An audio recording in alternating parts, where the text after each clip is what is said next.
Trait क्या है एक सक्सेसफुल इन्वेस्टर बनने के लिए। एंड ये ट्रेट इतना इंपॉर्टेंट है कि मैं अगर आसपास की लाइफ में भी देखता हूँ तो ये ट्रेट हमें हर जगह कॉमन दिखता है। एंड आपकी लाइफ में भी मैं ये जो ट्रेट है आपको कॉमन बता सकता हूँ, एंड आप भी जो आसपास लोगों को ऑब्जर्व करेंगे आपके सामने भी ये जो ट्रेट है काफी काफी ज्यादा कॉमन आएगा। तो ये कोर्स का सेशन स्टार्ट करने से पहले हम लोग एक वीडियो देख लेते हैं।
तो वीडियो में हमें क्या बताया गया है कि डिलेड ग्रेटिफिकेशन, कि लोग ग्रेटिफिकेशन को डिले करना सीखना चाहिए।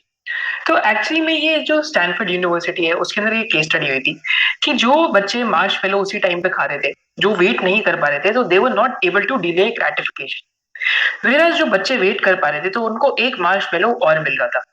तो सिंपली इसको हम क्या कहते हैं कि सब्र का फल मीठा होता है। एंड ये एक बहुत ही ज्यादा इंपॉर्टेंट कॉन्सेप्ट है, क्योंकि बाद में जाके जब उन बच्चों की केस स्टडी करेगी तो जिन बच्चों ने एक्चुअली में ग्रेटिफिकेशन डिले करी थी, so they ended up winning in life. माने वो लाइफ के अंदर काफी ज्यादा उनकी अचीवमेंट्स बेटर थी as compared to those kids जो ग्रेटिफिकेशन को डिले नहीं कर पाए। So this is something that you have to realise कि इवन दो काफी बारी आप ग्रेटिफिकेशन को डिले नहीं कर पाएंगे, इस वजह से मैंने आइडियल वर्ल्ड लिखा है। बट अगर आप में थोड़ा सा भी ग्रेटिफिकेशन को डिले करने का आप जीन सीख लेते हैं इस कोर्स के बाद, या थोड़ा सा भी आप सीख लेते हैं कि क्यों आपको ग्रेटिफिकेशन को डिले करना चाहिए, देन आपकी लाइफ में जो लर्निंग है काफी ज्यादा आपके काम आएगी। एंड आपकी फाइनेंशियल लाइफ में भी आपको लर्निंग बहुत ज्यादा काम आएगी। एंड हम यहाँ पे केस स्टडीज की बात करते हैं, साथ साथ देखते हैं कि हम रियल लाइफ में से भी एग्जाम्पल्स देते हैं और आसपास स्टोरीज भी देते हैं कि why delayed gratification matters a lot. तो पहला मैं आपको यहाँ पे एग्जांपल बताता हूँ। एक यहाँ पे अगर आप इनका नाम देखेंगे तो इनका नाम है रिक ग्वेरेन। इनका क्या नाम है? रिक ग्वेरेन। एंड रिक ग्वेरेन कौन होते थे? तो Rick Guerin basically Charlie Munger and Warren Buffett के पार्टनर होते थे एक टाइम पे। एंड उस टाइम पे क्या होता था कि अपना खुद का एक फंड चलाते थे पैसिफिक पार्टनर्स के नाम से।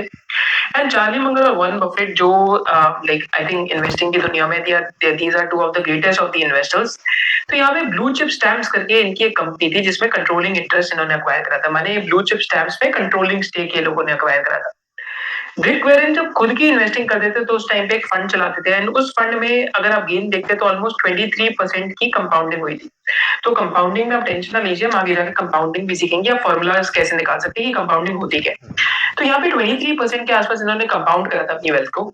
एंड साथ साथ यहाँ पे क्या था कि जो भी इनके इन्वेस्टर्स थे इनका टोटल गेन 22,200% के आसपास था, as versus 316% versus S&P between the period of 1965 to 1983 के आसपास। तो between a period of 28 years almost इन्होंने मार्केट को काफी ज्यादा हैंडसमली बीट करा था। एंड ग्वेरिन जो है, जो अगर हम रिक ग्वेरिन की बात करते हैं तो ये मंगर के साथ एंड बफेट के साथ बहुत डीलिंग करते थे, बट इन्वेस्ट इंडिपेंडेंटली करते थे। And he became a share holder like and basically majority share holder of Pacific southwest airline which in 1988 was merged with USA. पर यहाँ पे इनकी स्टोरी एक बहुत इंटरेस्टिंग हो जाती है कि इवन दो ये बफेट और चार्ली मंगर के साथ बहुत काम करते थे, तो यहाँ पे इन्होंने क्या एक गलती करी आप उसकी अब बात करते हैं।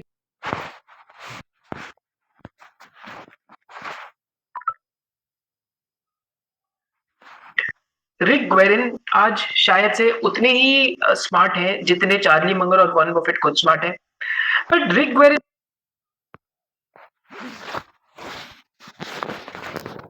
के अंदर क्या एक प्रॉब्लम थी कि he wanted to get rich quick, कि वो जल्दी से जल्दी अमीर होना चाहते थे।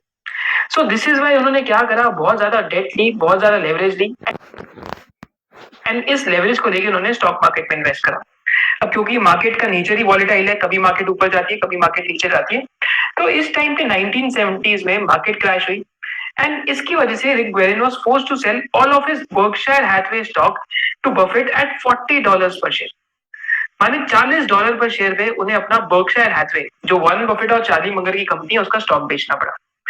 पर यहाँ पे अगर आज आप बर्कशायर हैथवे का एक स्टॉक प्राइस देखते हैं, तो यहाँ पे मैं आपको एक बारी गूगल फाइनेंस के ऊपर दिखाता हूँ। तो यहाँ पे आप आके देख सकते हैं कि अगर बर्कशायर हैथवे का स्टॉक प्राइस देखते हैं, तो बर्कशायर हैथवे का जो एक स्टॉक प्राइस है ऑलमोस्ट $450,000 के आसपास का है। एनरिक ग्वेरिन ने ये स्टॉक ऑलमोस्ट 1970 में $40 का वॉरेन बफेट को सेल कर दिया था।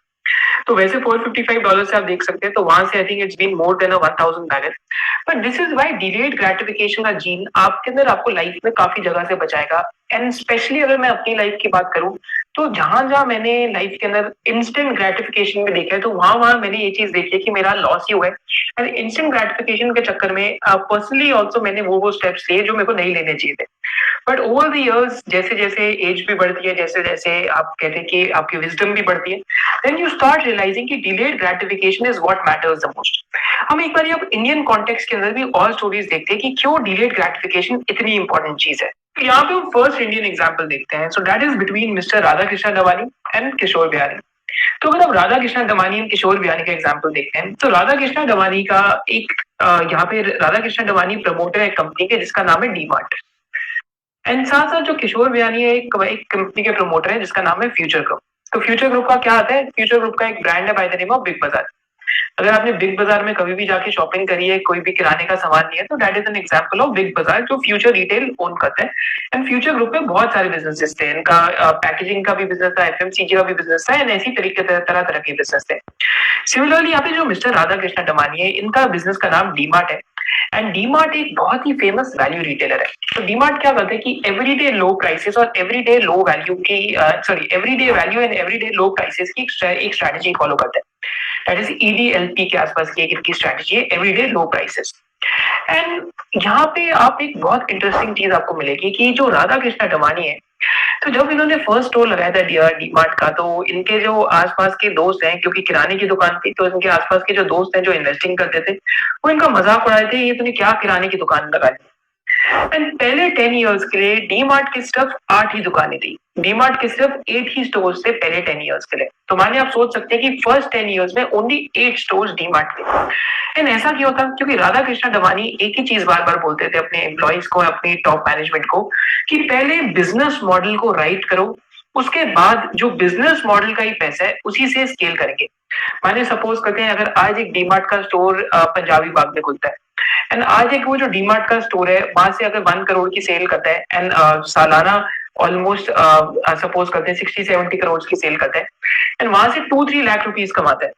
एंड आप क्या कर सकते हैं कि जो आपके पास इंक्रीमेंटल 3-4 लाख रुपया बचा रहे हैं, उसी से आप नए नए स्टोर खोलते जाए डीमार्ट के।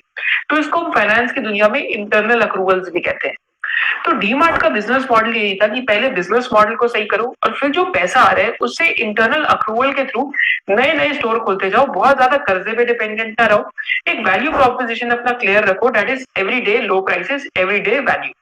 तो ये इनकी स्ट्रेटेजी थी। एंड पहले 10 साल में सिर्फ 8 ही स्टोर्स खोले, एंड आज इनके कुछ 221 स्टोर्स के आसपास है। तो बाद में इन्होंने स्टोर की जो ग्रोथ रेट थी एक्सेलरेट होगी। जब एक बार बिजनेस मॉडल एस्टैब्लिश हो गया, तो ऑलमोस्ट 20 to 25x के नंबर से इन्होंने स्टोर्स को स्केल कर दिया। Whereas अगर आप किशोर बियानी का एग्जाम्पल देखते हैं, तो किशोर बियानी के एग्जाम्पल में आपको ये दिखेगा कि बिग बाजार के आई थिंक एक टाइम पे मोर देन 300 to 400 स्टोर्स थे। बट क्या प्रॉब्लम हुई कि इन्होंने जब स्टोर्स खोले, तो ये इन्होंने बहुत ज्यादा क्या उठाया? कर्जा। कर्जा जिसको कहते हैं डेट। तो इन्होंने डेट बहुत ज्यादा उठाया, एंड डेट बहुत ज्यादा उठाया, एंड स्टोर लेवल पे इनकी इकोनॉमिक्स सही नहीं थी। तो स्टोर लेवल पे इन्होंने बहुत सारी चीजें करी है, पैकेजिंग में भी आ गए, फास्ट मूविंग कंज्यूमर गुड्स में भी आ गए, ये कपड़ों के रिटेल के अंदर भी आ गए। कपड़ों के रिटेल में इन्होंने डिफरेंट डिफरेंट कॉन्सेप्ट्स लगा दिए। फिर उनको ऑनलाइन वेंचर भी करना था, ये उसके अंदर भी चले गए। So he went into multiple multiple businesses. Whereas mister Radha Krishna Damani का जो डीमार्ट का बिजनेस मॉडल था, वो एक ही चीज पे फोकस था, that is everyday low prices plus assortment. अब असॉर्टमेंट को समझिए। असॉर्टमेंट का मतलब कि वो चीजें रखना। तो इन्होंने बार बार स्टोर में ये चीज खड़े होकर खुद ही ये देखते थे कि वही चीज रखे हम स्टोर में जो कस्टमर सबसे ज्यादा उठा रहे हैं। तो इन्वेंट्री भी बहुत लिमिटेड रहती थी डीमार्ट में, पर इन्वेंट्री का टर्नओवर बहुत ज़्यादा रहता था, माने बहुत तेज़ी से माल बिकता था। तो ये तो डीमार्ट की स्ट्रैटेजी थी एंड डीमार्ट ज़्यादातर डेट फ्री में बिलीव करता था and over a period of time आज डीमार्ट का आई थिंक मार्केट कैप जिसको हम कहते हैं, जिसको हम सीखेंगे भी आगे जाके कि मार्केट कैप क्या होता है। माने आप सोच सकते हैं कि स्टॉक मार्केट के अकॉर्डिंग कंपनी की पूरी मार्केट वैल्यू क्या है, आज कुछ 2,90,000 करोड़ के आसपास है, 2,90,000 करोड़ के आसपास। एंड बिग बाजार या फ्यूचर ग्रुप की एक टाइम पे मार्केट वैल्यू 40-50 हजार करोड़ से भी ज्यादा होती थी एंड आज फ्यूचर ग्रुप ऑलमोस्ट बैंक्रप्सी के आधार पे यहाँ पे प्लेज हो रखा है बहुत ज्यादा स्टॉक इनका, क्योंकि इन्होंने बहुत ज्यादा कर्जा ले रखा है। But this is a classic example of delayed gratification. पहले 10 साल आपकी स्ट्रगल हुई, 10 इयर्स की आपने स्ट्रगल करी, सिर्फ आप 8 स्टोर्स में थे, क्योंकि आप क्या चाहते थे कि मेरी यूनिट इकोनॉमिक्स पॉजिटिव हो जाए स्टोर लेवल पे। माने मैं हर एक स्टोर के जो पैसे हैं मैं उसको कमा के इंटरनल अप्रूवल से और नए नए स्टोर खोलते जाऊं। माने एक स्टोर का जो मुनाफा है उसी मुनाफे से एक नया स्टोर लगाऊंगा, बहुत ज्यादा कर्जा नहीं लूंगा। मेरे यहाँ पे क्या दिक्कत होगी कि यहाँ पे ये स्टोर पे स्टोर खोलते गए एंड क्योंकि ये स्टोर पे स्टोर खोलते गए तो कुछ कुछ स्टोर इनके खराब होने लग गए जहाँ पे मुनाफा नहीं बन रहा था, फिर उन्होंने कर्जा भी बहुत ले रखा था। इस चक्कर में कर्जा एक टाइम पे इतना ज्यादा बड़ा हो गया कि basically that broke the camel's back. इस वजह से किशोर बियानी का आजकल आप नाम नहीं सुन रहे एंड आजकल आप डीमार्ट का नाम, जब भी स्टॉक मार्केट की बात करते हैं तो डीमार्ट का नाम बहुत ज्यादा आएगा आपके सामने। एक एग्जाम्पल मैं आपके सामने यहाँ पे और देता हूँ। तो आज इन्फोसिस मार्केट के अकॉर्डिंग ऑलमोस्ट 7 लाख करोड़ की कंपनी है एंड इंडिया की टॉप 10 कंपनीज में आती है इन्फोसिस मार्केट कैपिटलाइजेशन। फिर जब आप सत्यम की बात करते हैं तो सत्यम एक टाइम पे ऐसी कंपनी थी जिसका मार्केट कैप एक टाइम पे तो इन्फोसिस से भी ज्यादा था एंड इस कंपनी के जो प्रमोटर थे उनका नाम था राम मलिंगम राइजू एंड इस कंपनी के जो प्रमोटर है इनका नाम है नारायण मूर्ति। तो 2007-8 के अंदर क्योंकि सत्यम का बिजनेस उतनी तेजी से ग्रो नहीं कर रहा था तो इन्होंने अपनी अकाउंटिंग की बुक्स को फर्ज करा एंड उसके अंदर कैश जो उनके बैलेंस शीट पे दिखता था, बहुत सिंपली अगर आप ना समझना चाहते हैं तो कैश इनकी जो बैलेंस शीट पे दिखता था तो कैश वो कैश नहीं था एंड एक्चुअली में वो कैश वहां पे एग्जिस्टेंट ही नहीं था। तो यहाँ पे ये फ्रॉड कर रहे थे। इन्फोसिस ने ओवर द इयर्स अपने शेयर होल्डर्स को बहुत डिविडेंड दिए, बहुत सारे शेयर बायबैक्स करे एंड धीरे धीरे करके ये ग्रो करते ही रहे। तो इनको फास्ट ग्रोथ का चक्कर नहीं था कि हम फास्ट ग्रोथ दिखाएंगे, बट मेरा सत्यम के केस में क्योंकि फास्ट ग्रोथ दिखानी थी एंड क्योंकि दिखाना था हम लोग अपने पीयर से बेटर कर रहे हैं, तो इस चक्कर में ये लोगों ने फ्रॉड करने लग गए। तो माने again a battle of instant gratification versus a battle of delayed gratification. तो ये सिंपल स्टोरी एक टॉर्टोइस लाइक एक टॉर्टोइस वर्सेस अ हेयर की है, जो आप सबने सुनी होगी कि पहले हेयर एकदम जब रेस स्टार्ट होती है तो बहुत आगे निकल जाता है, फिर आगे जाके वो कंप्लेसेंट हो जाता है, फिर जाके वहां पे सो जाता है क्योंकि उसको लग रहा है वो थक गए एंड उसको लगता है हेयर कैचअप टॉर्टोइस कैचअप नहीं कर पाएगा, फिर टॉर्टोइस कैचअप करके हेयर को क्रॉस कर देते हैं, हेयर रेस हार जाता है उस टाइम पे। तो सिमिलरली ये स्टोरी यहाँ पे इन्फोसिस वर्सेस सत्यम की एंड सत्यम एक बार फिर टेक महिंद्रा के साथ एक्विजिशन टेक महिंद्रा ने अक्वायर कर लिया था, बट उस टाइम पे काफी ज्यादा नाम भी खराब हुआ था आईटी सेक्टर का। फॉरेन इन्वेस्टर्स का भी एक फेथ उठ गया था इंडियन इंडेक्स से जब ये पूरा फ्रॉड बाहर आया था। बट इन्फोसिस के केस में ऐसा इतना मेजर कभी भी कोई इशू नहीं हुआ एंड धीरे धीरे करके वेल्थ क्रिएट होते रही बिकॉज यहाँ पे एक डिलेड ग्रेटिफिकेशन का जीत था। एक और मैं आपको हाल ही में जो इंडियन मार्केट्स में हुआ था इसका एग्जांपल लेता हूँ, डिलेड ग्रेटिफिकेशन वर्सेस जो आपको दुनिया में बार बार। तो राणा कपूर का कौन सा बैंक है? Yes bank. Nespresso, and you'll let no one compromise your pleasure. पर पेटेंट लेने के समय में ही इनको ऑलमोस्ट 10 साल लग गए पेटेंट लेते रहते एंड जो कैप्सूलेन का ये जो पूरा बिजनेस मॉडल था ये पेटेंट्स पे डेवलप था एंड यहाँ पे क्या था कि एक बार ही अगर कोई कस्टमर ने मेरी मशीन ले दी तो किसका कैप्सूल लेगा? बार बार नेस्ले का कैप्सूल खरीदेगा। तो ये तो एक इन्होंने बहुत ही इंटरेस्टिंग बिजनेस करा एंड अगर आप यहाँ पे ये एग्जांपल देख कि इस बिजनेस के थ्रू नेस्ले ने ऑलमोस्ट 7 बिलियन यूरोज की सेल करी हाल ही में, राइट, नेस्प्रेसो के थ्रू। और एक इंपॉर्टेंट चीज है देखने के लिए, काफी सालों के लिए ये बिजनेस लॉस मेकिंग था। तो जैसे ही इन्होंने क्लब्स बनाए, जैसे ही इन्होंने नेस्प्रेसो के ऐसे क्लब्स बनाए तो एक प्रीमियम फील दिया, बट काफी समय लग गया था। पहले तो 10 साल सिर्फ पेटेंट आने में लग गया था, फिर स्ट्रेटेजी सेट करने में लगा। तो यहाँ पे अगेन ब्रांड ने क्या दिखाया हमें? Delayed gratification. कि we are here for the long term, this is why we are willing to invest. अब शायद से पैटेंट एक्सपायर हो गया 2012 में, बट फिर भी इन्होंने ऑलमोस्ट 20-30 ईयर्स के लिए इस ब्रांड पे बहुत मेहनत करी। एंड नेस्ले हर साल नए नए ब्रांड्स लॉन्च करता है। तो यहाँ पे मैं आपको नेस्ले और क्राफ्ट का एग्जांपल दिखाता हूँ। तो यहाँ पे नेस्ले के आप ब्रांड्स देखते हैं कि कितने सारे ब्रांड्स हैं। तो ड्रम स्टिक है, अगर आप बाहर रहते हैं तो अगर आप बाहर से वीडियो देख रहे हैं तो आपको काफी सारे यहाँ पे ब्रांड्स आप पहचान पाएंगे। नेस्ले ने बहुत तरीके के ब्रांड्स लॉन्च करे हैं, गार्नियर, पेरियर, फिर उसके बाद विटेल, फिर यहाँ पे किट कैट हो गया, फिर आई थिंक एक और ऐसा स्मार्टीज करके आते हैं बाहर, अगर आप खा सकते हैं तो फ्रिस्कीज है। इंडिया में सेरेलैक भी नेस्ले का आता है, बेबी फूड काफी नेस्ले का आता है। तो नेस्ले हर साल ये बात बोलते हैं कि हम 25 से 30 ब्रांड प्रोडक्ट्स लॉन्च करने की ट्राई करते हैं इंडिया में भी। एंड हमारा प्रोडक्ट में सक्सीड करने का जो एक प्रोबेबिलिटी होती है वो 0.3 0.4% या 1% के आसपास ही रहती है बेयरली। तो हम अगर 5,000 प्रोडक्ट लॉन्च करते हैं तो उसमें से बेयरली 5 या 10 ही सक्सीड करते हैं।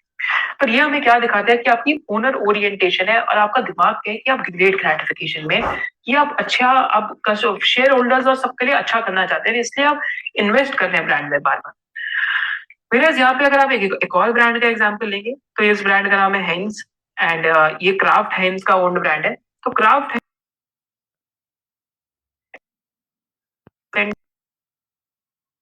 टैक्सेस नहीं पे कर रहे तो आपकी इनकम 50 लाख रुपीस की ही होगी। एंड यहाँ पे मैं ये मान के चलता हूँ, अगर आप इस आपकी सालाना इनकम 50 लाख रुपीस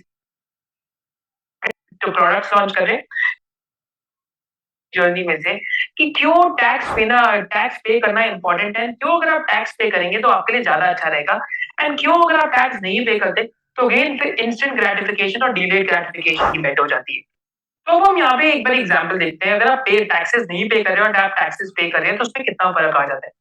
तो पहले हम देखते हैं, अगर आप टैक्सेस नहीं पे कर रहे हो और अगर आपकी सालाना इनकम 50 लाख रुपीस के, फिर अगर आप टैक्सेस पे कर रहे हो और आपकी सालाना इनकम 50 लाख रुपीस के, अगेन यहाँ पे मैं 30% स्टैंडर्ड टैक्स रेट अज्यूम करके चल रहा हूँ। तो अगर आप टैक्सेस पे कर रहे हैं तो आप ग्रेटिफिकेशन को डिले कर रहे हैं, एंड अगर आपका पूरा पैसा व्हाइट का हो जाता है तो then you can invest anywhere. अगर आप टैक्सेस नहीं पे कर रहे तो आप सिर्फ कुछ जगह इन्वेस्ट कर सकते हैं, या तो पैसा जनरली इंटरेस्ट पे चढ़ा सकते हैं किसी अनरेगुलेटेड सोर्स में।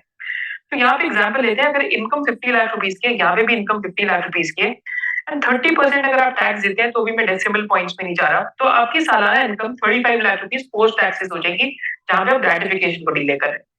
Whereas अगर आप टैक्सेस नहीं पे कर रहे तो आपकी इनकम 50 लाख रुपीस की ही होगी।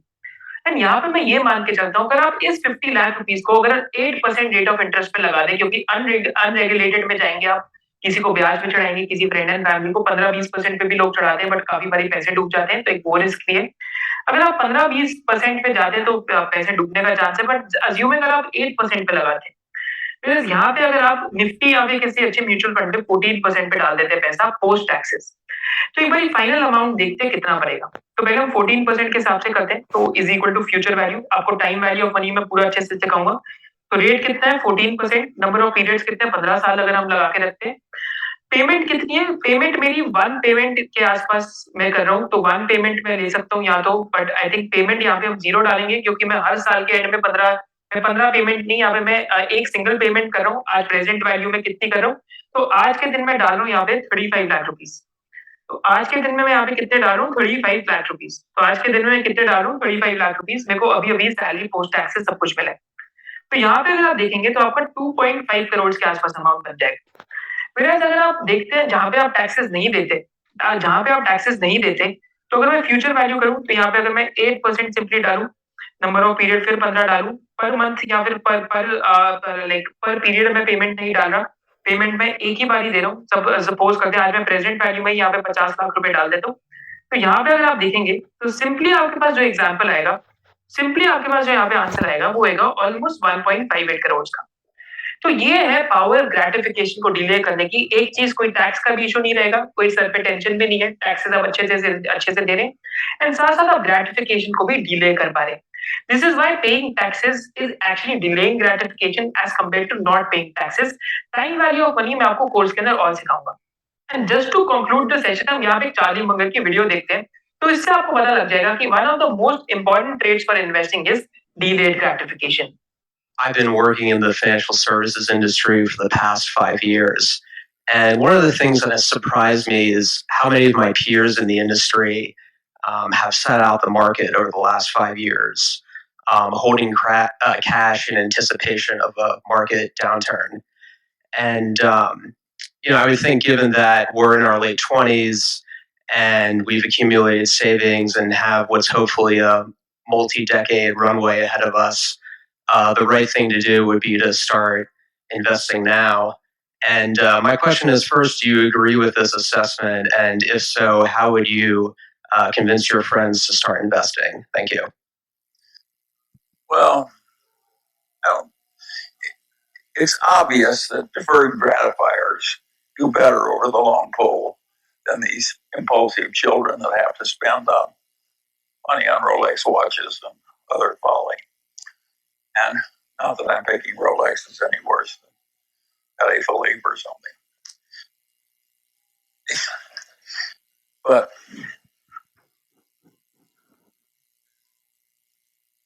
I think everybody who's adults should save and not be stupid at spending money and defer gratification to get more later and all those good things that we were taught, by Benjamin Franklin, thrift and so forth. And the odd thing about it is that people are kind of born deferred gratifiers or not. They've done recent psychological work on that subject. And lots of luck if you're an impulsive person that has to be gratified immediately. You're probably not going to have a very good life, and we can't fix you. But if you have a slight tendency to deferred gratification, you can feed that tendency. You're on the way to prosperity and happiness. It's that demand for immediate gratification it's the way to ruin. It may also give you syphilis.